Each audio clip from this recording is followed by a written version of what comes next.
I put him in T-ball because that's what 6-year-old boys do. They play T-ball. What's more typical than T-ball? I can't say I expected he was going to be any good. Most kids aren't, and that's just fine. T-ball. Everybody gets a turn. Typical. And when his turn came, I stood up in the bleachers and I watched because parents aren't allowed down on the field. The coach walked out there with him, and he got him to stand just right in the batter's box and hold the bat back. He wasn't the only one who needed a little direction. Then coach stepped away to let him have the ball. But the little guy, he didn't swing. He kind of wandered out of the batter's box.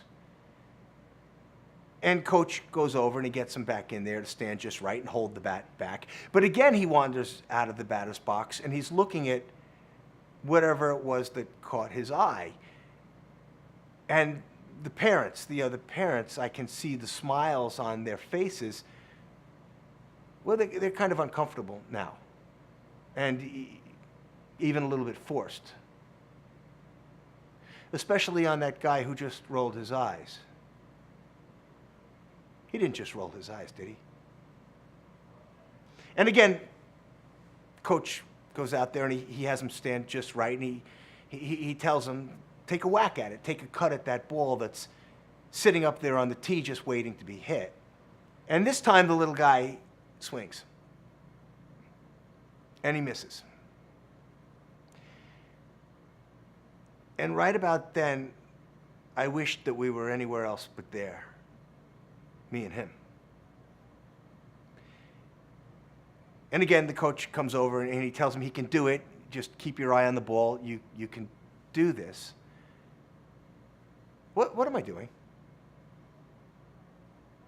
And again, the little guy swings, and again he misses. But this time, the force of the air, as it goes over the tee, it caused the ball to drop down. And the coach, he runs over and he grabs the ball and he puts it back up on the tee, kind of like it never happened. And he tells him, go ahead, you can do this. Keep your eye on the ball. Why am I doing this? All I can do from up in the bleachers is watch. Come on. Come on, just make contact this one time. And then we can go home and never do this again. And again, the little guy, he cocks the bat back.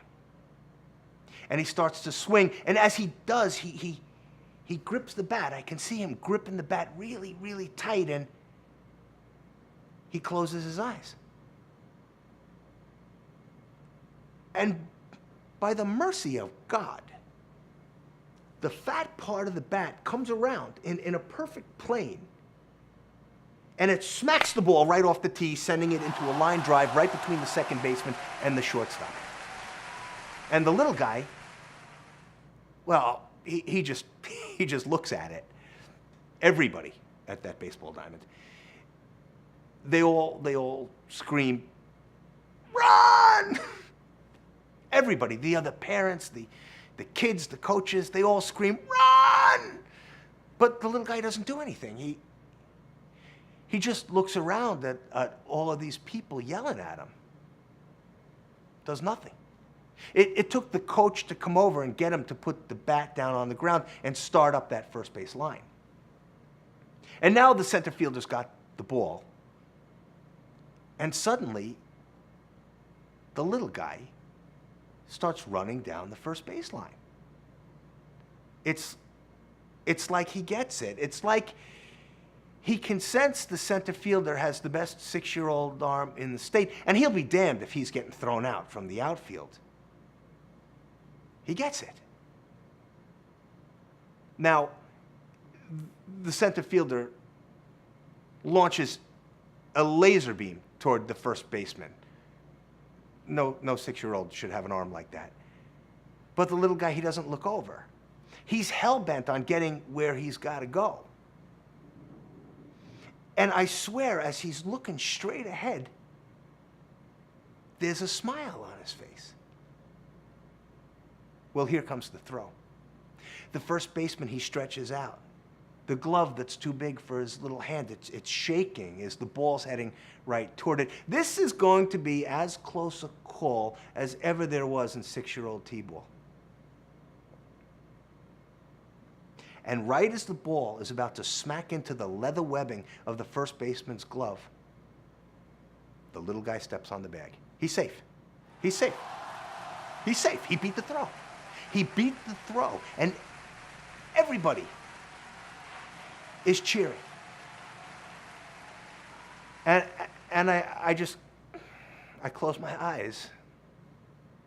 And when I open them, I see that the little guy is still running. He's still running. He's still running down that first baseline. The coach is calling to him, "Whoa, buddy, good, you're safe, stop!" But the little guy's not hearing him. He's still running. His little legs are popping like pistons. He's looking straight ahead, and he's still got that smile on his face. And now he's passing the right fielder, and he's still running. And running. And running. Until he gets to a little playground on the other side of the park, where he jumps into a swing and starts going back and forth.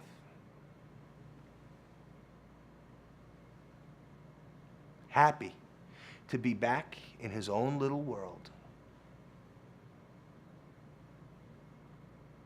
I went out there and let him swing for a little while, and when he was done, we went home. And I wondered when I was finally going to accept that it wasn't about what I wanted him to do.